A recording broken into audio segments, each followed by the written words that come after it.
살아계신 하나님 아버지, 오늘 우리 가운데 임하셔서 주의 성령으로 우리를 감동하시고 주의 말씀을 통해서 우리에게 주시는 귀하고 복된 권면의 말씀 허락하옵소서. 아멘. 예수님의 이름으로 기도합니다. 아멘. 아멘.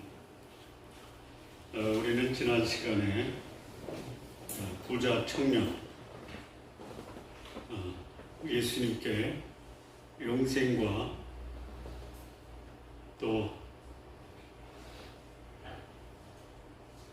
영생에 대한 관심을 가지고 예수님을 찾아왔던 이 부자 청년이 재산이 많았기 때문에 재산을 가난한 자에게 다 팔아 나누어 주고 후에 나를 따르라라는 말씀 앞에 쓸쓸히 떠나가는 이 청년의 모습을 안타까운 모습으로 바라보았습니다. 이 떠나는 부자 청년을 보고 예수님이 낙타가 바늘기로 들어가는 것이 부자가 천국에 들어가는 것보다 쉽다라는 말씀을 하십니다. 그리고 이어서 바로 오늘 이 본문 말씀이 시작이 됩니다. 이 본문에 이 부자 청년이 돈이 많아서 이 말씀에는 나오지 않지만 돈이 아까워서 예수님이 그것을 팔아 가난한 사람에게 주라라는 것을 동의할 수 없어서 떠나갑니다. 그 말을 옆에서 듣고 있던 제자들, 여기 대표로 예수님께 말씀한 사람이 누구냐면 베드로입니다. 베드로만 이 말씀을 예수님께 드렸지만 베드로는 그 말을 들은 12 제자를 대표해서 예수님께 말씀을 드렸다, 이렇게 볼 수 있죠. 근거가 뭡니까? 근거는 뭐냐면 우리라고 합니다. 우리 27절에 베드로가 대답했지만 대상은 누구냐? 우리를 대표해서 말하고 있습니다. 우리가 모든 것을 버리고 주를 따랐는데 그러면 우리가 무엇을 보상으로 얻겠습니까? 이런 질문입니다. 자, 우리가 베드로를 보면은 어떤 느낌을 갖게 됩니까? 베드로를 보고 느끼는 바가 있으십니까? 한마디로 말하면 베드로는 어떤 사람이다? 나서기를 좋아하는 사람이다. 네. 여러분, 나서기를 좋아하는 사람이 필요하죠? 네. 나서기를 꺼려하는 사람도 필요하죠? 굳이 우리 성도님들은 나서기를 원하십니까? 아니면 나서기를 주저하십니까? 중간. 둘 다? 중간. 그냥 이렇게 하십시오. 나서야 될 때는 나서고 빠져야 될 때는 빠지죠. 그 지혜를 구하시면서 처신을 하시기를 바랍니다. 베드로는 어때요? 베드로는 나서기를 좋아했다. 맞습니까? 네. 맞습니까? 저는 거기에 전적으로 동의는 하지 않습니다. 나서기를 좋아하는 것이 틀린 것은 아니지만 베드로가 나서기를 좋아했던 사람에 지나지 않는다라는 베드로의 평에 대해서는 동의하지는 않습니다. 자, 베드로를 다른 표현으로 베드로의 모습을 진단한다면 베드로는 어떤 사람입니까?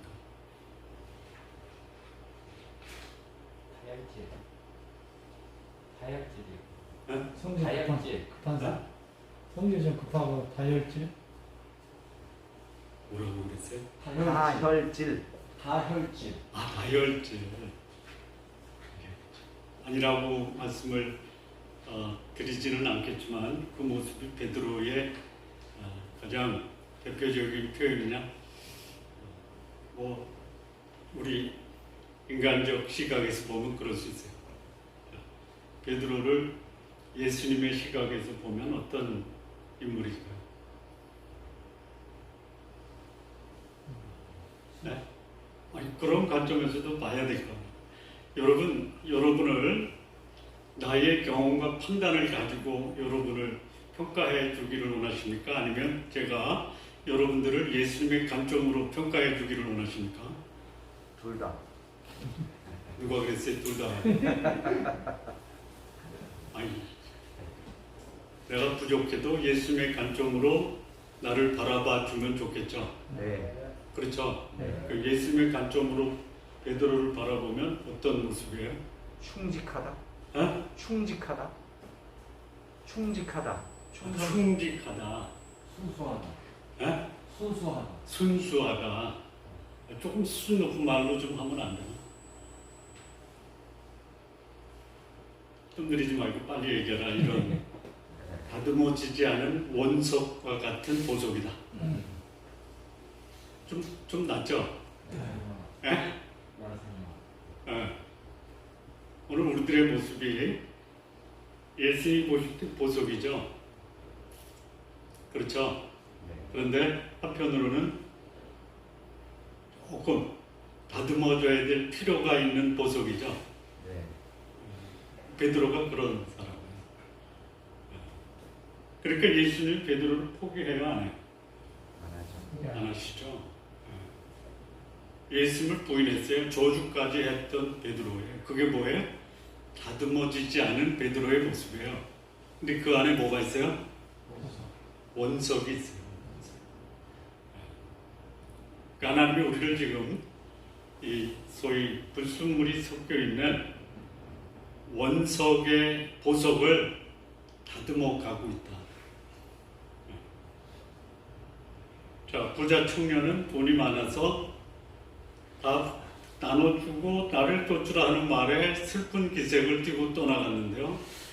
그 말을 듣자 베드로가 나서요. 나서요. 뭐라고 나서냐면 우리는 다 버렸는데, 우리는 주를 위해서 다 버렸는데, 거기서 끝나야 되죠. 네? 주를 위해 다 버렸는데요. 다 버리고 주를 따랐는데요. 여기까지 끝내야죠. 나머지는 누가 알아서 해주시는 거예요? 주님. 네? 우리는 답을 드러내려고 그래요. 답을 받아내려고 한다 이거죠. 그럼 우리에게 보상으로 주어지는 것, 그래서 그걸 통해서 우리가 무엇을 얻게 됩니까? 라고 그거 물어보지 말아야죠. 네? 오히려 이렇게 얘기해야죠. 맞다. 참 잘했다. 내가 무엇으로 너를 보상할까? 이렇게 예수님이 오히려 역으로 질문해 주시면 훨씬 모양이 좋죠. 네. 네, 그럼 우리는 어떻게 답을 해야 돼요? 네? 어떻게 답을 하는 것이 그야말로 그 다듬어진 원석의 모습으로 답을 하셨어요? 네?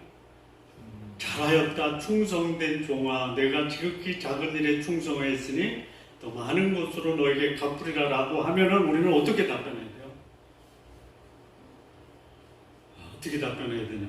몰라서 지금 침묵하고 계시는 거죠? 아니옵니다.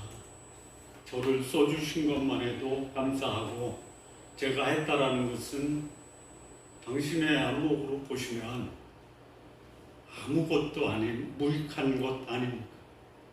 왜 그러냐면 제가 당신에게 무익한 종이기 때문에 무익한 종이 한 어떤 업적도 당신 앞에서 내세울 만한 가치가 없습니다라고 말을 해야지 박수를 쳐주죠.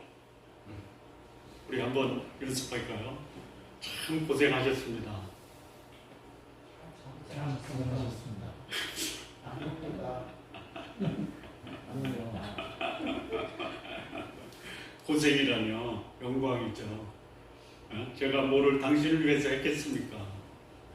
쓸모없는 자를 써주시는 은혜에 감사합니다. 이렇게 말을 해야죠. 그렇게 하시고 그렇게 하시면서 사시기 바랍니다. 자, 베드로가 모든 것을 다 버렸다 그랬어요. 뭘 버렸어요? 뭘 버렸죠? 가족. 첫째, 배와 선원을 다 버려뒀죠. 네? 갈릴리 선주가 자기가 소유한 어선과 자기와 함께 일했던 자기의 그 소위 말하는 직원들을 다 내려놨어요. 대단한 거죠. 네?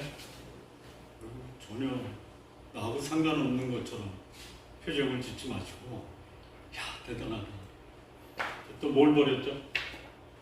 자, 배와 직원을 버렸다라는 것이 무엇을 버렸다라는 것과 같죠? 재산.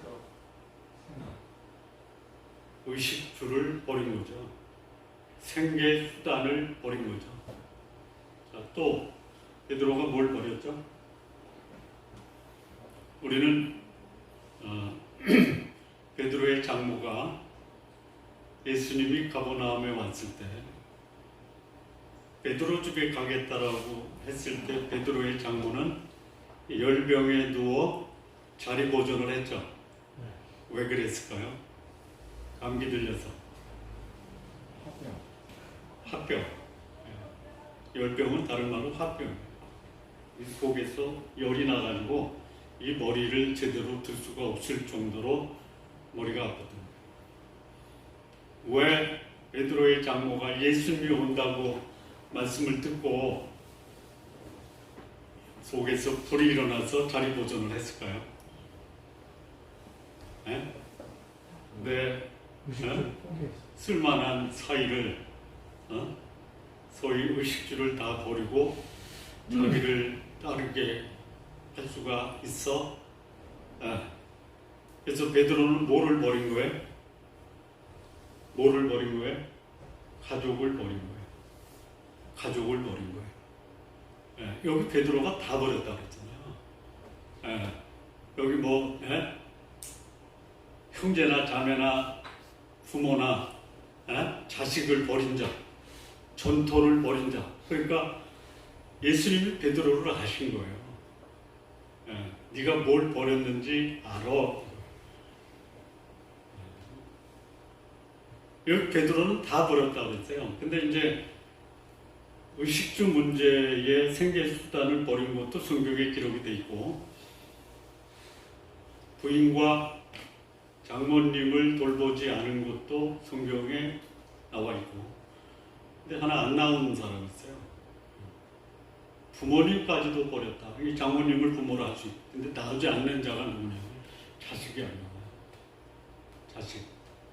근데 예수님은 베드로가 버린 게 뭔지를 구체적으로 나열을 해요. 자식까지도 버렸다. 그럼 그렇게 버렸는데 보상을 안 기대하겠어요? 우리 직장 생활하잖아요. 한 직장에서 정년하는 분도 있지만 경력관리 차원에서 직장을 옮기는 경우도 있죠. 경력관리 차원에서 직장을 옮길 때 나를 원하는 그 직장에 뭐를 제시해요? 나를 채용하는 조건을 제시하죠. 베드로의 심정이 이해가 되십니까? 그런 내용이에요. 그런 내용. 그런데 세상의 이치로 따지면 베드로의 요청이 상당히 타당하고 합리적이고 충분히 있을 수 있는 질문인 거는 맞는데, 지금 베드로가 따르고 있는 분이 누구예요? 예수님이죠. 그러면 예수님이 이 말을 듣고 나를 좀 보면 안 되겠니라는 말씀을 안 하세요. 할 수도 있어요. 무슨 말씀을 하실 수 있냐면 너희들이 나를 메시아, 그리스도, 하나님의 아들로 인정했는데 오늘 내 모습은 어떠냐? 오늘 예수님의 모습은 어때요? 이거를 성경의 말씀으로 비로소 소개를 하면 그는 근본 하나님의 본체시요. 그런데 하나님과 동등될 것으로 여기지 아니하세요. 오히려 자기를 비워 종의 형체를 가져 사람들과 같이 되셨고 사람의 모양으로 나타나셔서 죽기까지 순종하셨으니 십자가에 죽으십니다. 이게 예수님이 하신 그의 삶의 모습입니다. 그런 예수님 앞에서 베드로는 나는 사실 엄청난 희생과 헌신을 했어요. 희생과 헌신 앞에서 보상을 바라는 것이 결코 잘못된 것은 아니다. 그런데 그들이 놓치고 있는 것이 있어요. 뭘 놓쳐요? 자기가 따르고 있는 예수가 어떤 분이다. 오늘 예수님이 사시는 모습이 어떤 모습이다. 그분이 오늘 나에게 주시는 교훈이 무엇이다를 놓치고 있는 것. 자, 역사 속에 보면은요, 아마 여러분들도 다 아실 거예요. 구체적으로는 몰라도 어렴풋이는 아는 분들이 있는데 소크라테스를 아시죠? 요즘 일명 테스형을 아시죠? 그 노래에 보니까 먼저 가본 천국은 진짜 있나요? 물어보죠.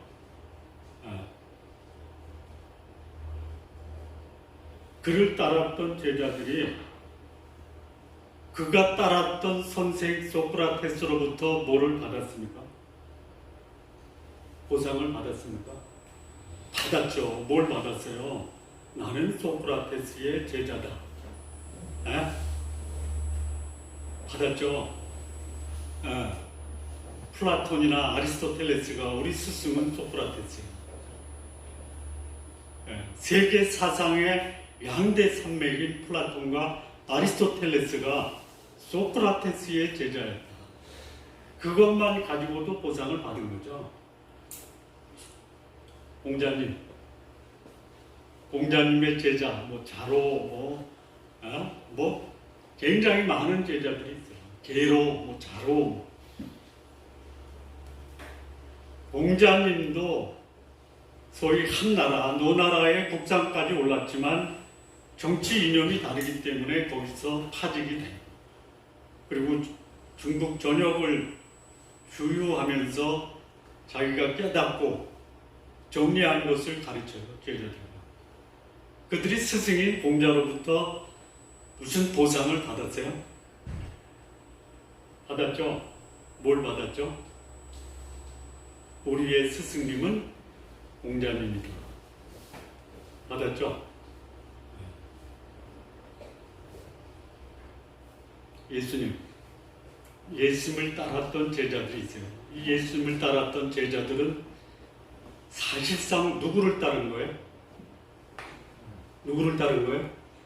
하나님을 따른 거예요. 이보다 더 영광스러운 게 어디 있어요? 그보다 더 큰 보상이 있어요. 자, 베드로가 어선과 직원들을 보냈어요. 소위 고기 잡는 어부의 신분을 버렸죠. 그랬더니 보상으로 준 게 뭐예요? 고기를 잡는 어부가 아니라 누구를 잡는 어부로 바뀌어요? 여러분, 고기의 인생을 거는 게 좋아요? 사람에게 인생을 거는 게 좋아요? 그냥 편안하게 여러분 수준에서 얘기하세요. 사람을 잡는 것도 중요하지만 일단은 고기를 잡아야 되겠다.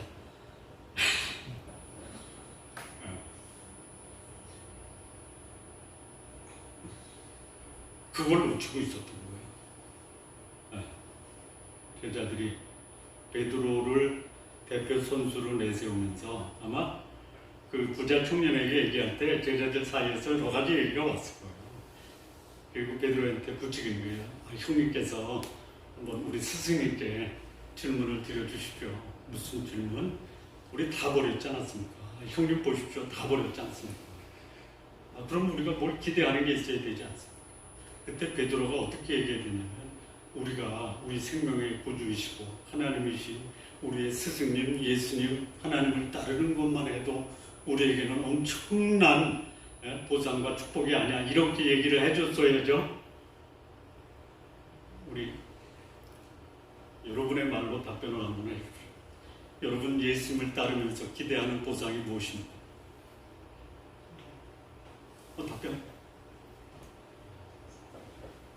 속으로 하시는구나. 속으로. 저희가 무슨 보상을 바라겠습니까? 하나님이신 예수님을 믿고 따르는 것만 해도 우리에게는 엄청난 복이요 보상인데 이게 지금 부자 청년과 제자들과의 대조되는 점이죠. 그런데 예수님이 그 베드로의 질문에 아주 성실하게 답변을 해주세요. 물론 이 본문에는 안 나타나는데요. 이 본문에 나타나는 것에 포함될 수 있는 것이 뭐냐면 이 땅의 삶, 제자들과 사도 바울도 다 62전에 세상을 떠났어요. 사도 요한 외에는. 예수님을 따랐던 기간이 한 30년 된다. 이렇게 이제 예수님을 따르고 복음을 위해서 헌신한 기간이 한 30년 된다. 자, 30년을 주를 위해 섬기고 살았던 삶에 주어지는 보상이죠. 1차적으로 영생을 선물로 주세요. 두 번째는 이 땅에 예수님이 다시 오실 때 예수님의 어린 양의 혼인잔치에 신부로 참여하고 이 땅에 내려오셔서 1000년 동안 다스릴 때 1000년 동안 우리를 예수님은 영광의 보좌, 가운데 보좌에 앉으시고 양 좌우에 12보좌를 여기 제자들에게 내어줘요. 상징적이라고 봐요. 모든 구원받아 예수님과 어린 양 혼인잔치에 참여했던 성도들이 1000년 동안 이 땅에 내려와서 사랑과 공의로 다스리는 심판자가 된다라고 이제 본문에서 말씀합니다. 근데 여기에 담겨 있는 또 다른 숨겨진 말씀 속에 있는 게 뭐냐면 다들 머리에 뭐를 쓰고 있어요?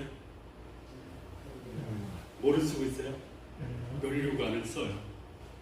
면류관. 근데 사실 예수님 앞이나 하나님 앞에서는 이 면류관이 거추장스러워요. 그래서 다 내어 던지잖아요. 근데 그 면류관이 뭐가 있어요? 썩지 않을 면류관, 경주에서 이기는 자, 의의 면류관, 믿음을 지킨 자, 생명의 면류관, 시험을 참는 자, 영광의 면류관, 영혼들을 섬기고 목자의 삶을 산 자, 그 면류관, 자랑의 면류관을 씌워줍니다. 자, 30년 고생하고 영원히 엄청난 보상을 받는다라고 약속하세요. 그러면 30년 고생할 가치가 있습니까? 예를 들어서 일제 36년 동안 조국의 독립을 위해서 목숨을 버린 자들 있죠. 지금도 그분들에게 국가에서 국가유공자로 보상을 하죠. 그런 보상 정도가 아니에요. 나라의 광복을 위해서 목숨을 헌신짝처럼 버렸던 우리 선배들에게 국가가 그의 공을 인정을 해줍니다. 공을 바라고 조국의 광복을 위해서 목숨을 바친 게 아니죠.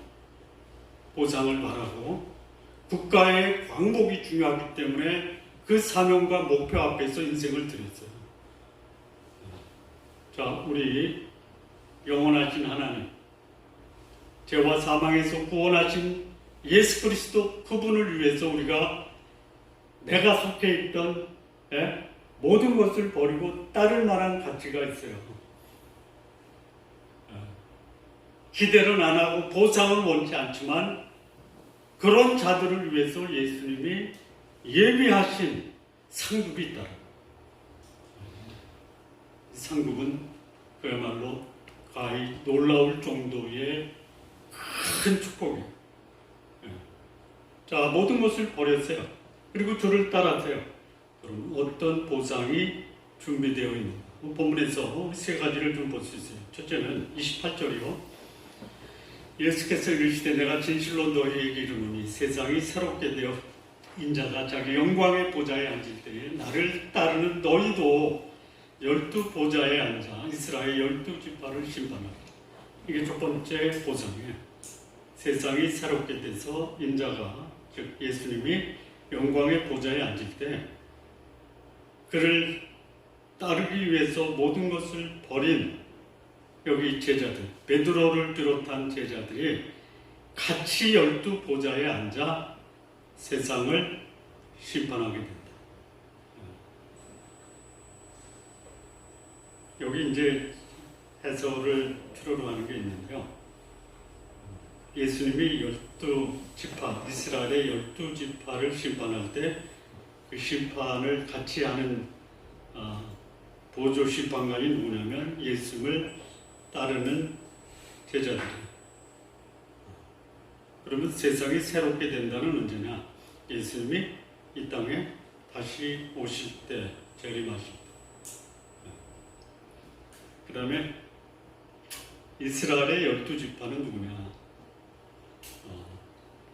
재림하셔서 1000년 동안 예수님이 그를 믿는 성도들과 1000년을 심판하시고 다스리세요. 그때 통치의 대상이 누구냐? 이 본문의 말씀을 보면 이스라엘의 12지파. 그러니까 글자 그대로 문자적으로 해석하면 구원받지 않고 예수를 믿지 않았던 유대인들을 예수님과 성도들이 다스릴 것이다. 이렇게 1차적으로 해석이 됩니다. 2차적으로는 뭐냐면 예수를 믿지 않고 마지막 천년 왕국까지 생존해 있었던 불신자들, 이렇게 이해할 수가 있습니다. 이거는 더 예수님이 재림하셔서 우리가 12보좌에 앉아서 다스릴 때 그때 가서 확인하면 확실합니다. 심판하시는 거예요. 여기 심판하다라는 것이 법관이다라기보다는요 통치자다 이렇게 보시면 돼요. 통치자. 여기서 심판하다라는 것이 뭐 누구의 죄를 규명해서 벌을 주다 이런 뜻이 아니고 중요한 의사결정을 하다, 통치하다, 그리고 잘잘못을 분별하다 이런 뜻이 심판하다. 그런 역할을 예수님이 재림하셔서 이 땅에 1000년 동안 다스릴 동안 성도들이 특별히 여기 이 제자들이 그렇게 세상을 통치하실 것이다 라고 약속을 해주십니다. 자, 100년도 못 사는 인생이죠. 100년도 못 사는 인생이죠.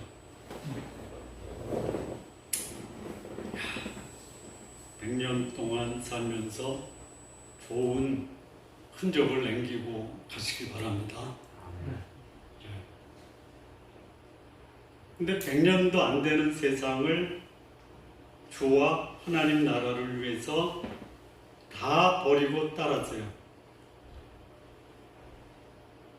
그러면 주어지는 보상이 뭐예요? 일단은 1000년의 통치자로서의 사는 보상을 해주죠. 이어서 영생을 사는 축복도 주세요. 이 보상이 아니에요. 100년도 안 되는 세상, 먹고 살기 위해서 인생을 걸고 죽느니 사느니 하는 것, 이때에 가치 있는 하나님을 위해서 내 삶을 드리면 1000년의 왕국 동안 통치자로서의 삶이 보장이 됩니다. 영원한 천국이 보장이 된다. 자, 오늘에 집착하거나 과거에 얽매이는 사람들이 왜 그렇게 해요? 왜 그렇게 해요? 해본 적이 없어서 잘 모르시죠? 제가 해본 적이 없다라고 말하는 게 너무 지나친가요? 지금도 나는 현재와 과거에 얽매여 삽니다. 왜 그렇게 사시는가요? 왜 그랬냐면요. 영광스러운 미래를 보지 못하기 때문에. 가장 자신의 삶을 가치 있고 영광스럽게 가꾸는 삶은 어떤 삶이냐? 영생을 준비하며 사는 삶. 영생을 주시는 분을 위해서 자신의 모든 것을 버리고 그분을 따르는 삶이 나의 삶을 가장 가치 있고 영광스럽게 가꾸어가는 사람. 지금 그 말씀을 하시는 이 첫 번째 보상. 자, 두 번째 보상을 보시면 29절입니다. 내 이름을 위하여 집이나 형제나 자매나 부모나 자식이나 전토를 벌인 자마다 여러 배를 받고 영생을 상속하리라. 근데 이 말씀이 다른 복음서에서는요 이렇게 돼 있어요. 마가복음 10장 29절 30절에 보면요, 예수께서 이르시되 내가 진실로 너희에게 이르노니 나의 복음을 위하여 집이나 형제나 자매나 어머니나 아버지나 자식이나 전토를 벌인 자는 현세에 있어 집과 형제와 자매와 어머니와 자식과 전토를 100배나 받되 박해를 겸하여 받고 내세에 영생을 받지 못할 자가 없느니라. 여기서 요거를 좀 뺐으면 좋겠죠. 박해를 겸하여 받고는 뺐으면 좋겠죠. 근데 이게 복이에요. 이게 복이에요. 왜 복이냐면요. 자, 베드로가 자기 배와 직원들을 내버려 두고 예수님을 따를 때 뭘 받았죠? 뭘 받았죠? 조롱과 핍박을 받죠. 어디서? 가정에서. 장모님이 그냥 자리 보존하자. 자, 박해를 받을 때 스승이 박해를 받으면 제자는 도매꿈으로 가는 거죠. 예수님이 뭐라고 하냐면 선지자가 고향에서 환영받지 못한다. 자기 땅에 오매 자기 백성이 영접지 아니했다.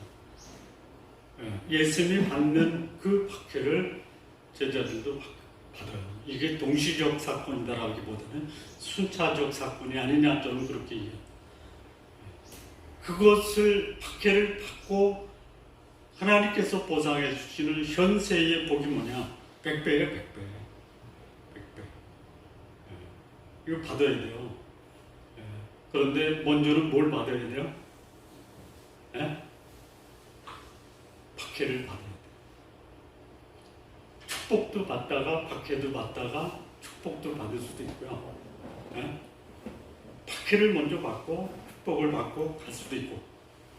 이 삶은 다 버리고 예수님을 쫓았던 사람들이 살아가는 삶인 것입니다. 그런데 여기서 놓쳐서는 안 되는 거예요. 영생도 상속받아. 이게 보상입니다. 이게 보상. 현세와 내세의 보장을 해주실 뿐만이 아니라 30년, 신앙생활 30년, 그냥 100세까지 간다면 좀 더 될 수 있지만 이 기간 동안에 신앙으로 인해서 예수님을 따르는 것으로 인해서 얼마든지 세상에서 불이익을 받을 수 있다. 자, 그럼요. 예수님을 따르는 자들이 박해를 받을 때 그 박해로 여길까요? 박해를 은혜로 여길까요? 초대교회 사도들이 유대인들로부터 핍박을 받을 때 기쁨으로 그 박해를, 핍박을 은혜로 받았다. 이게 보상이에요. 박해를 은혜로 생각하고 살아가는 거. 이게 보상이에요. 예. 그러니까 어떻게 박해를 은혜로 받아들이냐? 그런 사람은 버리고 다른 사람이 아니에요. 예? 박해를 은혜로 받을 수 없다라고 하는 사람은 예수님을 다 버리고 쫓은 사람이 아니에요. 예수님을 따르기 위해서 참으로 자신의 모든 것을 다 버리고 따른 사람은 박해조차도 무엇으로 받아들인다? 예? 은혜로 받아들인다. 우리 성도님들 예수님을 따르고 다 버렸는데 혹 박해가 오면 뭘로 받으시라? 질문을 드리겠습니다. 여러분 박해를 받고 계십니까? 답변하세요. 은혜입니다.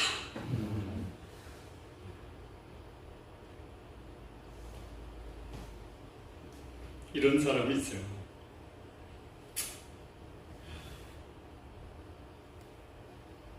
하나님이 헌신에 대한 대가로 100배를 주시는데 때로는 인생이 곤고해질 수도 있어요.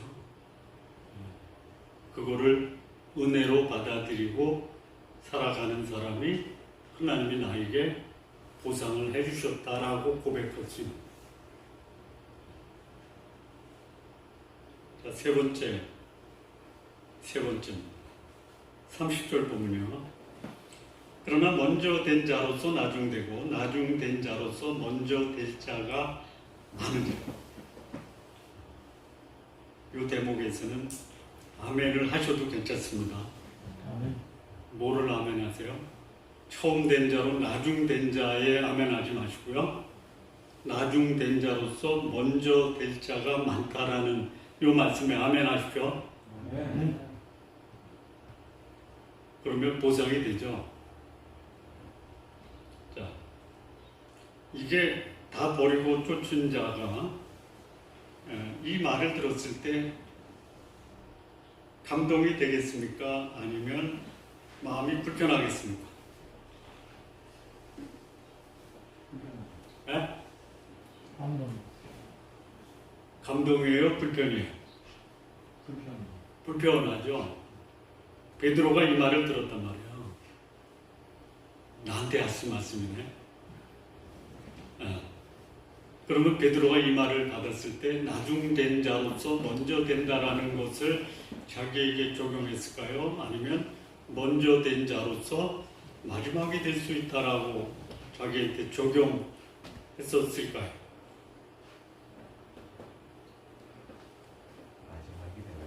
자, 이 말씀이 복음서에 여러 개 나오거든요. 근데 다음 주에 소위 포도원 통분의 비유가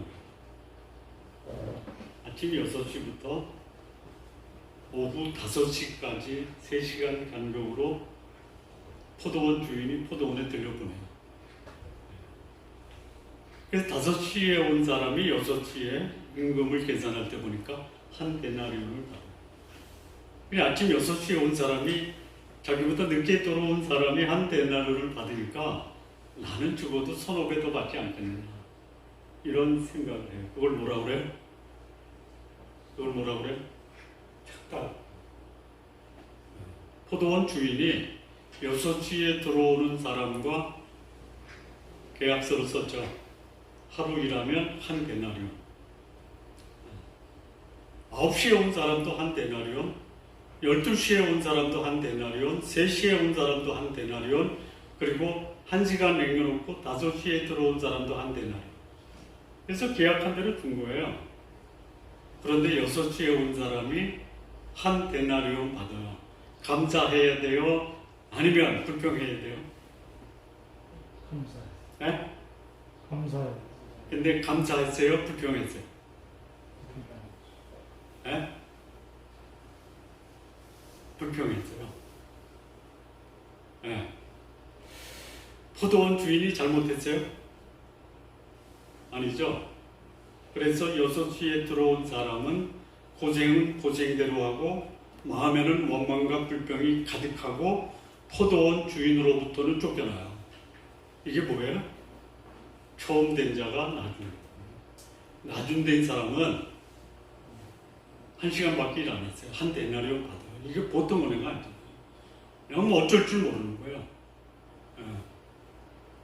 그래서 하루 일하고 1시간 일하고 받은 그 보상에 감격해서 자기를 소주 포도원 주인에게 감격하면서 감사를 표시해요. 그리고 그의 삶은 기쁨으로 가득해, 은혜로 가득해. 세상 살만 나요. 이게 처음 되지 않아요. 여기 이 베드로 다 버렸다. 근데 이 말씀 하시는 거예요. 무슨 말이에요? 이게? 왜 이런 말씀 하실까요? 네? 왜 이런 말씀 하세요? 네? 전혀 생뚱맞는 질문, 이 말씀을 하시는데 왜 이 말씀을 하시느냐? 첫 번째, 두 번째 보상 너한테 준다. 하나님이 초기에 천막에서 개척한 목사님을 대한민국 최고의 교회로 성장을 시켰습니다. 그러면 천막교회의 생각을 대형교회 담임 목사로 있을 때에도 똑같이 하면 좋죠. 그렇죠? 자, 예수님은 본래 하나님이에요. 하나님과 동등됨으로 여기지 아니하시고 십자가에 죽으셨어요. 예수님의 과정은 처음에 오실 때 베들레헴 마구간에서 태어났던 초라하고 겸손한 모습으로 시작하세요. 과정도 그러세요. 십자가에 달려 돌아가시기도 똑같아요. 소위 사명과 목적에 부합한 삶을 위해서는 그의 형편과 처지가 예수님의 사명과 목표를 이루는 삶에 방해가 될 수 없어요. 예수님이 십자가에 달려서 인류를 위한 구원의 구속을 완성했는데 내가 이렇게 했으니 하나님 주십시오라고 하셨습니까? 하셨어요? 아니요. 그렇게 하고 나니까 하나님이 말씀하세요.